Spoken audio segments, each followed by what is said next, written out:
수원의 한 교회에 한 사람이 서 있습니다. 이곳은 누군가에게는 예배당이고 누군가에게는 오랜 공동체이며 누군가에게는 그저 동네의 작은 교회일지 모릅니다. 하지만 함은규 목사님에게 이곳은 조금 다릅니다. 이곳은 어린 시절을 보낸 집이었고 아버지의 눈물을 본 자리였고 한때는 가장 갖고 싶었던 꿈이었습니다. 그런데 그는 지금 그 꿈을 붙잡는 대신 그 꿈을 하나님께 다시 올려드리는 길 위에 서 있습니다. 더 히든이 오늘 만나려는 사람은 큰 무대 위에 유명한 설교자가 아닙니다. 이 땅에서는 무명할지 모르지만 하나님 앞에서는 좁은 길을 걷고 있는 사람, 함은규 목사님의 이야기입니다. 목회는 강단 위에서만 이루어지지 않습니다. 주차장을 열어두는 것도 목회이고 아이들이 뛰어놀 수 있는 공간을 마련하는 것도 목회이며 토요일 아침에 지역의 부모들이 잠시 쉴 수 있도록 아이들을 돌보는 것도 목회입니다. 겉으로 보면 그는 아버지 교회에서 안정적으로 사역하는 목회자처럼 보입니다. 근데 이쪽으로 좀 잠깐 오시면은 수요일 예배 준비 시작해야 되거든요. 근데 이제 평일날에는 주차장을 지역 주민들한테 개방을 해요. 지역 주민들을 위해서 무상으로 개방한다고. 여기가 다 주차 대란이에요. 그렇겠네요. 예, 주차 자리가 없어가지고 항상 문제거든요. 이제 뭐 요거 같은 경우는 이제 저희 토요일 날 프로그램, 요 프로그램으로 여기가 초등학교 아이들이 많기 때문에 이 아이들을 좀 돌봐주는 돌봄 프로그램입니다. 토요일 날 요거 때문에 아이들이 좀 오고 있고요. 네, 부모님들도 이것 때문에 전도되시는 분들도 계세요. 아, 그래요? 네네. 아이를 먼저 보내놓고 아이가 좋아하니까 그럼 나도 네네네. 사실 어떤 집이나 애들이 우선이잖아요. 이 바닥에 있는 트랙이 모아나라고 미국 시카고에서 시작한 그 어린이 프로그램을 저희 교회에서 하고 있거든요. 네. 이거는 한 3분의 2 정도 사이즈예요. 정규 규격은 아니고. 근데 이제 여기에서 16종류의 게임을 하면서 아이들이 처음에 이제 육체 활동하면서 이제 게임에서 40분 동안 아이들이 활동하고 40분 동안은 아이들이 성경 암송하고 그리고 40분은 예배 드리는 프로그램 해서 2시간짜리 프로그램을 저희 토요일 날 오전에 하고 있어요. 사람들은 목회자의 사역을 주일 강단에서만 찾으려 할 때가 있습니다. 그러나 어떤 목회는 강의실에서도 일어납니다. 교회에 대한 오해를 가진 학생들 앞에서 기독교를 불편하게 느끼는 한 사람의 마음 속에서 조용히 시작되기도 합니다. 함은규 목사님에게 학교는 단순한 직장이 아니었습니다. 그곳은 다음 세대를 향한 선교지였습니다. 여러 가지 수업을 하는데 대표적인 게 뭐 기독교 세계관, 다문화의 이해, 마음과 인성, 기독교와 인성교육 뭐 이런 거 해요. 뭐 기독교 생태학도 하고 기독교 세계관을 가지고 일반 학생들에게 설명을 해주는 거죠. 그래서 어쨌든 협성대학교가 이제 기독교 학교이기 때문에 이런 강의를 또 할 수 있는 기회가 또 있는 거고요. 그러면 이제 기독교인이 아닌 사람들도 들어와서 아, 그럼요. 관심이 있다면 다 들어오는 거죠. 그래서 저는 신학대학 학생들만 가르치는 게 아니라 일반 대학 학생들을 다 가르치고 있어가지고 저한테는 굉장히 좋은 기회가 되고 있어요. 신학대학 학생들이면 뭐 깊이 이야기할 수는 있겠지만은 어떻게 보면 지금 이게 청년 세대들을 향한 어떤 전도의 기회가 될 수도 있고 이 친구들이 상당히 많은 오해를 하고 있거나 불편한 마음들이 있거든요. 기존 어떤 교회나 목회자들이나 이런 어떤 교회 공동체에 대해서. 그래서 그 부분에 대한 오해를 풀어주는 사역을 하는 거죠. 네. 새로운 선교라고 봤어요. 뭐 그런 거죠. 저에게 있어서는 여기가 선교지라고 저는 믿고 있어요. 저는 사실 학교에 오면 막 가슴이 좀 이렇게 막 열리고 이렇게 좀 시원해지는 느낌을 받거든요. 좀 숨 쉰다고 할까요? 사실 저 개인적으로는 청년과 북한이 저에게 있어서 가장 큰 선교의 비전이거든요. 하나님께서 저에게 이런 길을 또 열어주시는 것 같아요. 좋은 목회자는 교회 안에서만 복음의 향기를 남기지 않습니다. 그가 담임 목회 자리를 기다리는 동안에도 이미 청년 세대 안에서 교회에 대한 오해를 조용히 풀어가고 있었습니다. 그리고 놀랍게도 학생들은 그 자리에서 기독교를 다시 보기 시작했습니다. 에브리타임이나 그런 데 보면은 교수님이 굉장히 수업 재밌게 하신다. 이걸 신청한 이유 중 하나가 에브리타임에서 강의평이 좋은 교양 과목 중 하나였어가지고 굉장히 인기가 많아서 수강 신청할 때도 빨리 사라지거든요. 자리가 다 차가지고 신청하기가 우은 교양 과목 중 하나예요. 저 기독교인 아니거든요. 네, 근데 교수님께서 기독교에 대해서 너무 좋게 무교인 친구들도 잘 이해할 수 있게 수업해 주셔가지고 저도 처음에 여기 수업 듣기 전에는 별로 좋지 않은 인식을 가지고 있었는데 교수님께서 사회적 이슈랑 기독교에서 어떻게 바라보는지랑 연결해서 수업해 주시니까 훨씬 이해도 잘 되고 아, 기독교에서는 저런 관점으로 보는구나 라는 생각도 하게 되고 기독교에 대해서도 더 좋게 생각할 수 있게 되는 것 같아요. 옆에 친구도 기독교인 아니세요? 네. 사실 저분 원래 목사님이신 거 알죠? 처음 들었구나. 근데 이제 저도 오늘 수업을 들어보니까 기독교인이 아니어도 충분히 이게 이해할 수 있을 만한 그런 내용들이 좀 있는 것 같은데 좀 기독교에 대해서 평소에 좀 생각이 어떠셨는지. 아무 생각이 그냥 아예 없었는데 창세기 몇 장 그러니까 이렇게 성경 구절 이런 것도 넣고 기독교의 세계관으로 좀 알 수 있어서 좋았던 것 같아요. 비기독교인들도 거부감으로 느껴지지 않는 이유가 있을까요?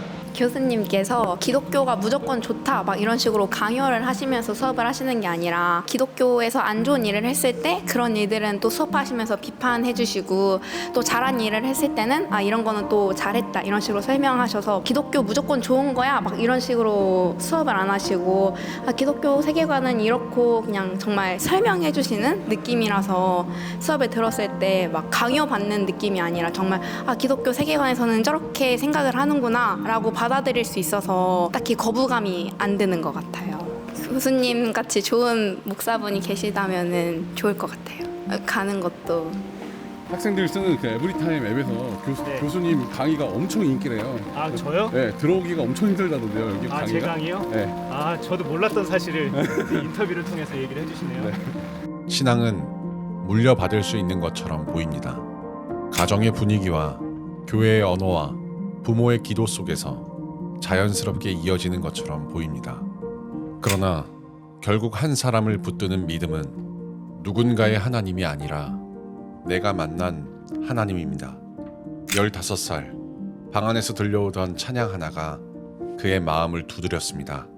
그 말은 설명이 아니라 만남이었습니다. 아버지의 하나님이 마침내 그의 하나님이 되는 순간이었습니다. 15살 때 예수님을 제 방에서 만났거든요. 아, 진짜요? 예. 저는 뭐 수련회를 갔다 오거나 누군가가 뭐 이거를 하라 이야기를 해서 예수님을 만나지 않고 제 방에서 찬양을 듣는데 예수님이 찾아오셨어요. 네. 그래서 그때 이후에 제가 목회자가 돼야겠다라는 그 결심을 스스로 했던 것 같고요. 부모님께서 저희 가정이 목회자 가정이거든요. 저희 외조부님께서도 목사님이셨고 아버지도 목사이시고 또 저도 목회를 하니까 이제 3대째 목사인데 또 집안에 목사들이 되게 많아요. 뭐 이모부도 목사고 삼촌도 목사고 매형도 목사고 뭐 사촌 매형도 목사고 저희 조카도 목사고 집안에 목회자들이 많다 보니까 그냥 저에게 질문은 저희 아버지께서 이렇게 하셨던 것 같아요. 너 목사 될 거지? 그렇게 질문하셨지 한 번도 저의 제대로 된 꿈에 대해서 이렇게 진지하게 물어보지 않으셨던 것 같아요. 근데 나는 항상 그 예수님 찾아와서 만났다라고 하면 그 사람들이 만나는 예수님의 기억이 좀 다 느낌이 다 다르잖아요. 어떻게 오신 거예요? 뭐 뜨거운 뭐 바람이 분 거예요? 어떻게 하나님인지 알았고 그 순간이 되게 궁금하다. 아주 먼 옛날 하늘에서는이라는 찬양이 있어요. 이게 상당히 그 멜로디가 밝거든요. 밝고 명랑한 찬양인데 집에서 그때는 우리 카세트 테이프 시대잖아요. 그래서 카세트 테이프를 이게 집에서 듣는데 그 찬양 가사가 그렇게 슬프게 들리는 거예요. 내 마음 가운데. 근데 그리고 이 찬양이 진짜 그냥 믿어지는 거예요. 이게 내 얘기구나. 아주 먼 옛날 하늘에서는 당신을 향한 계획이 있었다는데 와 이게 믿어지는 거예요 그냥. 근데 저는요 이게 어떻게 들릴지 모르겠지만 목회자 가정에서 자랐는데도 너를 향한 하나님의 분명한 계획이 있어라는 이야기를 제 귀로 들은 적이 없었어요. 근데 이 이야기를 처음에 제가 이렇게 듣는데 제 마음 가운데 정말 예수님이 이렇게 찾아오셨던 것 같아요. 하문기 목사님의 이야기는 한 아버지의 결단에서 시작됩니다. 유복했던 삶을 정리하고 가진 것을 모두 팔아 교회를 세웠던 아버지. 그러나 아버지의 순종은 어린 아들에게 곧바로 은혜로 다가오지 않았습니다. 아버지에게는 소명이었지만 아들에게는 낯선 가난이었고 아버지에게는 믿음의 결단이었지만 아들에게는 이해할 수 없는 상실이었습니다. 저희 아버님이 처음부터 목회를 하신 게 아니었거든요. 저희 아버님이 그 당시에 대성그룹, 지금 에너지 기업으로 되게 유명한 회사였거든요. 대성에너지. 예, 그 대성에 다니셨어요. 제가 서울 신도림동 살았는데 그 신도림 그 동네에서 제일 잘 사는 집이었대요. 그때 당시로 따지면은 그 응답하라 1988에 나오는 그 정봉이네, 예, 그런 집 이제 아들이었던 거예요. 그래서 그 당시에 어머님 아버님이 이제 결혼하시면서 다이아 반지도 주고받고 SLR 카메라도 예물로 받으시고 집에 피아노도 있어서 어머니가 피아노 레슨도 하시고 그리고 이제 컬러 TV도 있고 그러니까 뭐 대단히 잘 사는 집까지는 아니지만 뭐 모든 게 부족함이 없는 유복한 가정이었던 거죠. 아버지께서 갑자기 회사 신우회를 만드시겠다고 기도원에 올라가셔서 기도하시다가 너무 세게 예수님을 만났나 봐요. 그래서 저희 아버지께서 갑자기 목사가 돼야겠다는 그런 소명을 받으신 거예요. 사실 저희 아버님이 7남매이신데 외아들이시거든요. 근데 저희 아버지께서 할머니께서 이제 계속 딸만 낳다가 저희 아버지가 6째인데 아들 하나만 주시면 목사를 시키겠다고 서원을 해서 아들을 낳았는데 혹시나 싶어서 또 낳았는데 딸인 거예요. 그러니까 저희 아버지께서 그 소명은 할머니 소명이니까 할머니의 어떤 작정 기도이지. 근데 이제 아버지께서 그냥 평범한 삶을 사셨는데 뒤늦게 이제 그 소명을 다시 한번 확인을 하신 거죠. 그리고서 이제 신학교에 가시면서 저희 아버지가 좀 이렇게 결단력이 강하시거든요. 그래서 다 팔았습니다. 다 팔았어요.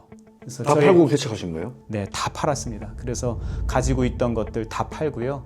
정리해서 교회를 이제 짓기 시작할 때 제가 7살이었는데 7살 때는 이제 갈 데가 없으니까 이제 이미 집을 판 상태고 교회를 건축을 하고 있으니까 갈 데가 없으니까 수원에 있는 막내 고모 집 방 한 칸에 이제 고모네 집에 이제 새 들어 있는 그런 이제 1년을 보내고 교회가 이제 완공되고 나서 1988년도에 이제 지금 자리는 아니고 이전에 이제 권선동 쪽에 있는 교회에 첫 우리 교회 건물을 가지게 됐는데 사실 그것도 좀 기가 막혀요. 건축업자 권사님이셨는데 건축업자를 잘못 만나서 이분이 이제 일부러 그랬는지 아닌지 모르겠지만 사기를 당해서 저희 아버지가 30대 초반이었는데 그 당시에 집을 팔고 교회를 건축을 시작을 했는데 돈을 줬는데 사람이 사라진 거예요. 그래서 어떻게 할 수가 없어서 저희 아버지가 원래 우리 사택을 하려고 생각했었던 돈 일부가 이제 있어서 그걸로 이제 수원에 있는 아파트 하나를 얻어 있었는데 그것도 마저 팔아서 한마디로 아무것도 남은 것 없이 그냥 벼랑 끝으로 그냥 가서 목회를 할 수밖에 없는 그런 삶을 만났던 거죠, 저희 아버지께서. 그리고서 이제 어쩔 수 없이 이제 교회가 우리 건물이긴 하니까 교회 강대상 뒤편에 강대상 뒤를 막아서 이제 단칸방을 만들어서 거기에서 이제 할머니하고 아버지하고 어머니하고 저하고 이제 4가족이 살게 됐던 거죠. 그러나 그 사랑은 아들에게 곧바로 이해되지 않았습니다. 아이에게 필요했던 것은 아버지가 만난 하나님에 대한 설명이 아니었습니다. 그가 필요했던 것은 자신을 직접 찾아오시는 하나님이었습니다. 제가 초등학교 1학년 때 되게 웃기는 말인데 제 짝꿍이 우리 반에서 제일 예뻤어요. 예. 그때 기억에. 네, 그때 기억에 제일 예뻤어요. 근데 기가 막히게 걔가 자기 생일날 애들을 초대하는 게 그 당시 문화였잖아요. 근데 친구들을 다 초대했는데 남자애는 저만 초대를 한 거예요. 그래서 와, 기뻤죠. 굉장히 기뻤죠. 근데 이제 너무 좋으니까 어린 마음에 우리 집에 얘를 좀 데리고 와야겠다. 왜냐하면 나도 초대를 받았으니까. 그래서 그 다음날 얘를 우리 집에 초대를 했죠. 초대를 해서 이제 데리고 들어가는데 정상적인 대문이 아니라 교회 옆에 조그맣게 나 있는 그런 문에서 이렇게 들어와가지고 어두침침한 곳을 지나가지고 단칸방 이상한 곳으로 들어가가지고 이제 자기를 이제 손님 대접을 하니까 애 반응이 이상한 거예요. 그때는 그 생각 자체를 못했어요? 아무런 생각이 없죠. 왜냐하면 그냥 나는 얘를 좋아하고 얘도 나를 좋아한다는 생각이 있으니까 아무 생각이 없죠. 그 단칸방 그 교회 강대상 뒤에 칸막이 돼 있는 부끄러운 게 모르는 거죠, 그게. 아 그때 몰랐구나. 예, 그게 이제 부끄럽고 안 부끄럽고 그러니까 가난이라는 개념 자체가 없었으니까 그때는 너무 어렸으니까. 근데 그 아이의 반응을 보면서 왜냐하면 그 아이 집이 꼭 우리 살던 옛날 집 같았거든요. 집 안에 계단이 있어서 2층 올라갈 수 있는 그런 복층 있는 그런 집. 그러니까 걔 반응을 보면서 그 여자애가 깜짝 놀란 건가 봐. 처음으로 이제 알게 된 거죠. 아, 이게 가난이 뭐구나. 예, 내가 지금 어떤 삶을 살고 있는 거구나라는 걸 처음 알았죠. 그래서 무릎 꿇고 아버지가 앉으셔서 기도하시더니 아빠는 너를 너무 사랑하긴 하는데 하나님을 더 사랑한다. 그래서 아빠는 이런 선택을 했는데 네가 좀 아빠를 이해해 줬으면 좋겠어. 제가 어려서 초등학교 때 아버지의 우는 모습을 봤어요. 근데 저 때문에 우는 게 아니라 우리 교회 성도님 때문에 우는 아버지 모습을 보고서 제가 어린 마음에 진짜 화가 났던 기억이 있어요. 네, 근데 이제 제가 그때는 그게 공감이 안 됐어요. 근데 아버지가 이제 한마디 덧붙이셨거든요. 네가 조금 크면 좀 이해할 수 있을 거라 생각한다. 그때가 초등학교 1학년 때였는데 그때부터 시작해서 15살이니까 중학교 2학년 때까지 저의 삶에는 내가 만난 예수님이 없으니까 굉장히 어려운 삶이 계속 연속이 됐어요. 아빠가 만난 예수님은 있지만 네, 우리 목사님이 경험한 예수님이 없으니까 그쵸. 그게 이해가 안 되는 거네요. 어떤 유혹은 노골적으로 오지 않습니다. 오히려 너무 자연스럽고 너무 합리적이고 때로는 너무 선해 보이는 모양으로 찾아옵니다. 아버지가 세운 교회, 내가 자란 교회, 내가 사랑한 교회, 내 삶과 정체성이 담긴 교회. 그래서 더 어려웠을 것입니다. 남의 것을 포기하는 일보다 내 것처럼 느껴지는 것을 내려놓는 일이 훨씬 어렵기 때문입니다. 최근까지도 그러니까 과거에 몇 번의 어떤 순간들을 통해서 하나님께서 저를 깨닫게 해주긴 했었어요. 제가 이전에 말씀드렸지만 제가 신학교 처음에 입학하고 나서부터 세습법이 통과가 되고 나서 제가 굉장히 이거를 좀 드러내놓고 이야기하지 못하는, 과거에는 목사들로 살아가는 게 부끄러운 거였는데 교회 뒷방에서 사니까, 근데 이제는 내가 자랑스러운 모습이 되었지만 학교에 왔더니 죄악시 여겨지는 그런 오해를 받으면서 제 스스로 감춰야만 됐고, 그렇지만 내 마음 한 군데에서는 언제나 나는 명석교회 담임이 되고 싶었어요. 다른 교회 싫었어요. 크던 작던 난 이 교회가 좋았어요. 크기는 저에게 큰 중요한 문제가 아니었거든요. 왜냐하면 내가 가장 사랑하고 내가 가장 아끼는 곳이니까. 내 눈물이 거기 있고 내 기쁨이 거기 있었으니까. 저는 그렇게 생각했어요. 나 혼자 어렸을 때 그냥 꿈이 나는 커서 명석교회 담임 목사가 되는 게 꿈이다. 왜냐하면 아버지께서 어느 날 그런 얘기를 하셨거든요. 당신은 신학교를 다닐 때부터 하나님께 늘 기도하시기를 400평 땅에 400명 교회를 하나님 이룰 수 있게 기도했대요. 그래서 하나님께서 지금 그 정도의 교회를 이루게 해준 거에 대해서 하나님 앞에 되게 감사하시대요. 그래서 제가 그걸 들으면서 초등학교 때 아버지한테 그래 아버지? 저는 10,000명 할래요. 제가 그랬거든요. 근데 그게 대학에 가서 보니까 하면 안 되는 꿈이더라고요. 그때 이제 꿈을 깬 거네요. 네, 처음으로 그걸 이제 알게 되고 네. 말을 못 하게 됐어요. 나 이거 함부로 얘기하면 안 돼. 네, 그 다음부터는 절대로 이야기하는 금기어가 돼버린 거죠. 세습이라는 문제 자체가. 그는 다른 교회를 찾기 위해 무려 27번의 청빙을 준비했습니다. 그러나 문제는 단지 어느 교회에 가느냐가 아니었습니다. 진짜 문제는 내 마음 한구석에 남아있는 혹시 이 교회가 내 것이 될 수도 있지 않을까라는 그 작은 가능성이었습니다. 이게 제 그동안 청빙 서류거든요. 1번부터 27번까지 27개 교회를 제가 지원을 했어요. 네. 그래서 이게 제가 2021년 10월 16일부터 제가 지원을 했던 거니까 지금 벌써 뭐 한 4년 반 정도 된 건가요? 꽤 오래됐습니다. 그래서 제가 가장 최근에 여기 교회는 이제 이번에 제가 작성을 해서 교회에다가 보냈거든요. 근데 교회마다 요구하는 게 다 달라요. 네, 어떤 교회는 정말 간단하게 서류를 요청하시는 교회도 있고, 어떤 교회는 진짜 막 복잡한 교회도 있고, 심지어는 막 이렇게 저라는 사람에 대해서 막 뒷조사를 할 정도로 이렇게 알아보시는 그런 교회들도 있더라고요. 충분히 이해가 되죠. 왜냐하면은 한번 담임 목사가 세워지면은 굉장히 오랫동안 담임 목사가 이제 목회를 하게 될 거니까 교회 걱정도 이제 어느 정도 이해는 되죠. 근데 사실 청빙의 가장 기본은 비밀 보장이거든요. 근데 그게 잘 안 될 때가 좀 있어요. 저희 교회는 저희 아버님이 개척하시고 저도 여기서 자랐고 어쨌든 제 삶이 다 담겨 있는 곳이긴 하지만 청빙을 하는데 이거를 성도님들께 처음에는 공공연하게 좀 알려드릴 수가 없었어요. 그렇게 하기에는 너무 죄송한 거예요. 왜냐하면 내가 내 마음 가운데 두 마음을 품고 있다는 걸 들키고 싶지 않았던 거예요. 근데 사실 이게 뭐 여러 가지로 프로세스되는 그런 과정이 있었지만은 지금은 물론 있는 곳에서 최선을 다한다는 그런 마음을 가지고 있지만 그때는 그냥 미안한 마음이 되게 컸던 것 같아요, 초창기에는. 그래서 저는 말씀드리고 싶은 거는 청빙 자체가 저한테 어떤 그 목적은 아닌 것 같아요. 조금 지치진 않으세요? 지치죠. 엄청 지치죠. 지금도 사실 제가 굉장히 기대했던 교회가 있었어요. 되게 유력한 교회가 있었고, 근데 최근에 그 교회 청빙에 최종 후보에 못 올라가게 됐어요. 2차에서 떨어졌거든요. 2차에서 3차 올라가면서 떨어졌는데 낙심이 됐어요. 왜냐하면 여기는 갈 수 있을 거라 또 생각을 했었거든요.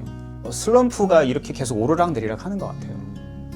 근데 제정신이 들면 또 믿음으로 또 그치 다시 해봐야지, 내가 할 수 있는 일을 해야지, 그냥 이렇게 생각을 하는 거고, 또 믿음이 떨어지고 계속 뭐 이렇게 좋은 결과가 보이지 않을 때는 계속 좀 저도 이게 뭐 예민해져서 가족들 말에 의하면은 뭐 말도 잘 못 붙일 정도로 그럴 때도 있고. 근데 어쨌든 그렇게 하면서도 교회 목회를 해야 하고 학교 강의를 나가야 하고 일상적인 생활을 똑같이 살아야 한다는 게 이게 참 마음이 힘든 거죠. 이게 제일 힘든 거죠. 아무에게도 이걸 내비칠 수가 없으니까. 사실 처음에 초반에 몇 번 막 이렇게 지원을 하거나 아니면은 뭐 이렇게 한 최종 후보 정도 올라갔을 때쯤 됐을 때는 부모님들이나 주변 사람들한테 어느 정도 쉐어를 해서 기도해 주십시오 요청을 하는데 매번 그럴 수 없잖아요. 예, 우리 재열 형제도 아마 제가 27번까지 한 줄은 몰랐었을 거예요. 그러니까 이 과정에서 되게 외롭거든요. 사실 가족들도 저한테 말을 못 붙일 정도로 외로울 때가 있거든요. 유혹은 때로 너무 현실적인 모습으로 다가옵니다. 그러나 신앙은 바로 그 자리에서 드러납니다. 이것이 내 것인가, 하나님의 것인가. 고린도전서 8장에 바울이 이야기했듯이 나는 우상에게 바쳐진 재물을 너희가 시험 든다면 난 먹지 않겠다고 고백한 것처럼 저도 그런 고백으로 안 하겠다, 그럼 오케이 난 안 하겠다라고 생각했지만 아시는 분은 아실 수도 있겠지만 교계 안에는 보이지 않는 편법 세습들이 있거든요. 그래서 저도 그런 정보들을 듣고 알게 되면서 자유로울 수 없는 거죠. 그러니까 저는 편법 청빙, 편법 세습 못하는 상황인 거죠. 지금 그렇게 하기에는 안 되는 거죠. 제가 명석교회 담임 목사가 다시 될 수 있는 기회가 열린다면, 교회 성도님들 예를 들어서 투표를 해서 뭐 전 인원이 찬성을 했을 때 된다, 그러는 일이 벌어지지 않는 한 제가 명석교회 담임이 될 수가 없는 거죠. 그게 안 되는 거죠. 글쎄요, 저는 이렇게 생각해요. 지난번에 말씀드린 것처럼 하나님이 이 시대에 역사하신 것은 물론 이 시대의 규칙, 질서, 법, 윤리, 도덕 이런 것들이 있지만 이런 것을 뛰어넘는다고 생각해요. 하나님의 나라는 정치 이데올로기, 이 세상의 어떤 가치들을 뛰어넘는 것이어야 된다고 저는 믿거든요. 그래서 저는 모든 가능성을 열어놓고 있어요. 어떻게 보면 하나님께서 저의 삶을 어떤 식으로 역사하실지 저도 알 수 없거든요. 근데 내가 그것을 제한한다면, 예를 들어 제가 청빙을 쓰는데 어떤 특정한 교회는 안 쓰고 어떤 특정한 교회만 쓰는 것도 문제인 거죠. 그리고 내가 더 큰 교회, 예를 들어서 2교회, 3교회 예를 들어서 청빙해서 내가 됐다고 한번 생각을 해보세요. 정말 좋은 일이지만 근데 마음에 더 감동이 있고 하나님께서 인도해 주시는 곳으로 가야 되는 게 정답 아닙니까? 근데 그곳이 모양은 불편해 보이지만 그곳이 하나님께서 인도해 주시는 진짜라면 가야 된다고 저는 봐요. 그래서 제가 아까 말씀드렸던 그 교단법이 통과가 되었을 때 저는 명석교회 담임 목사가 될 수 있다고는 봐요. 그렇지만 그렇게 하고 싶지는 않아요. 사람은 누구나 돌아갈 길 하나쯤은 남겨두고 싶어 합니다. 믿음으로 산다고 말하면서도 마음 한편에는 비상구를 만들어 둡니다.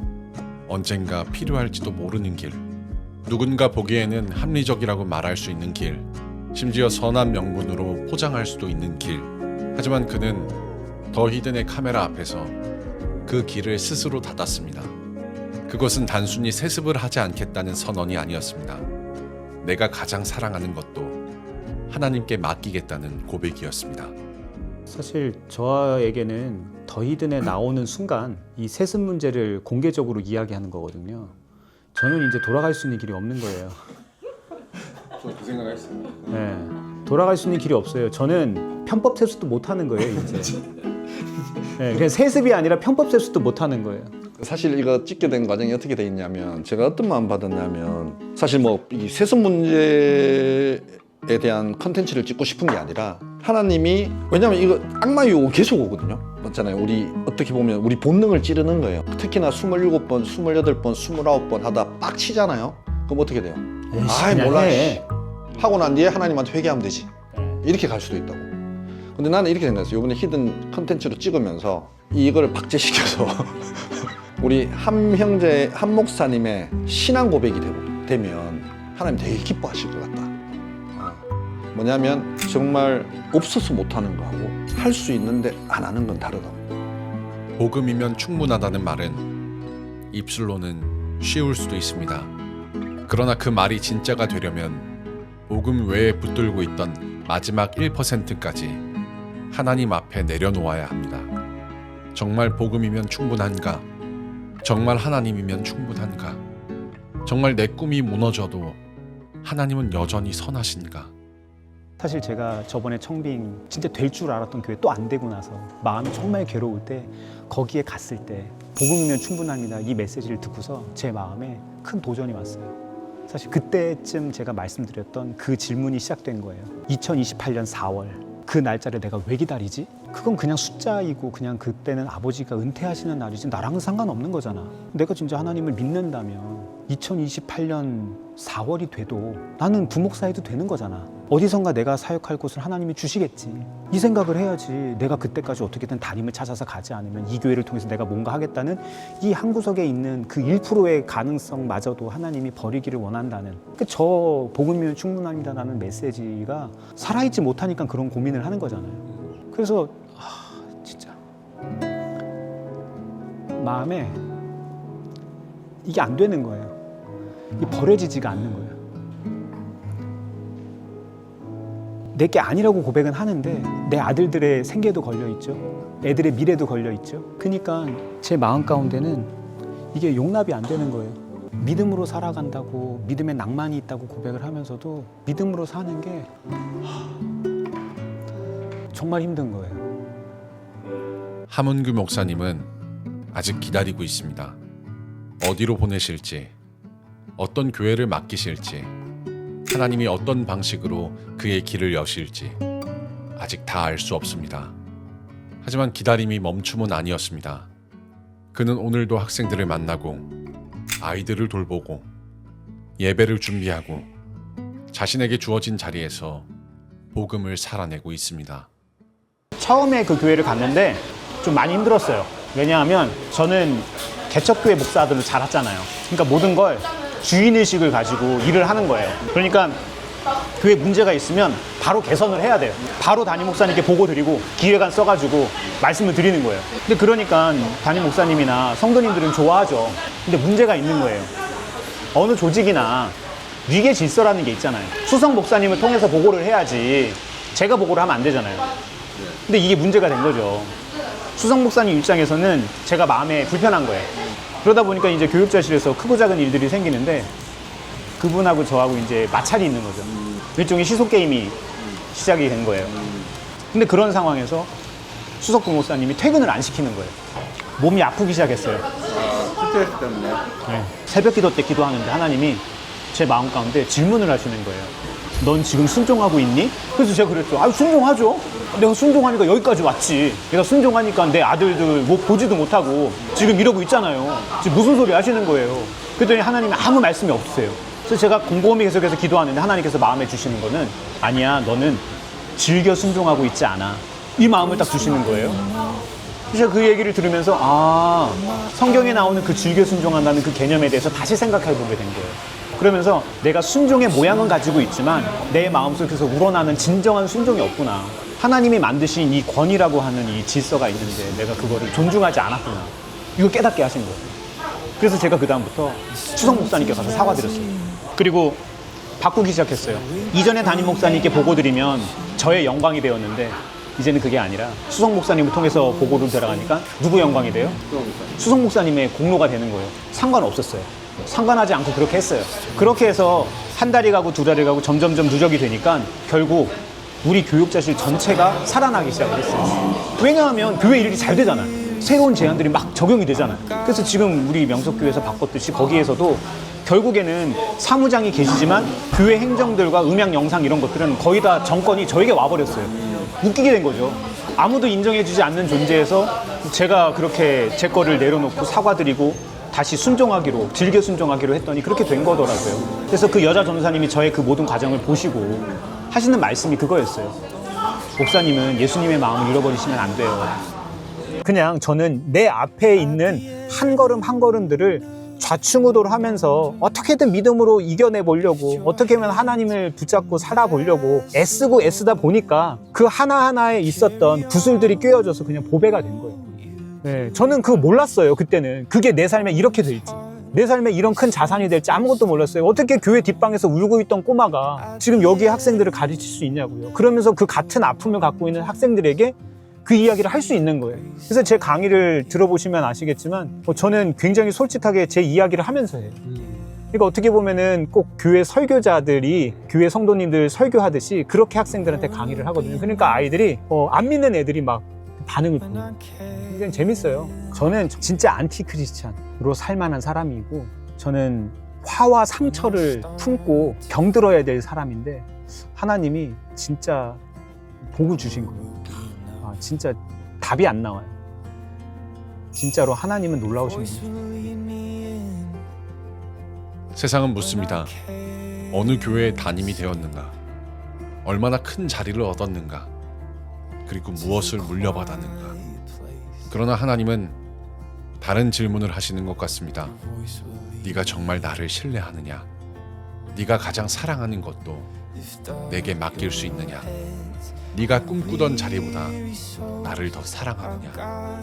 이 땅에서는 아직 무명할지 모릅니다. 그러나 하나님 앞에서 그는 이미 좁은 길을 걷고 있는 사람입니다. to the darkest of night. Carry on.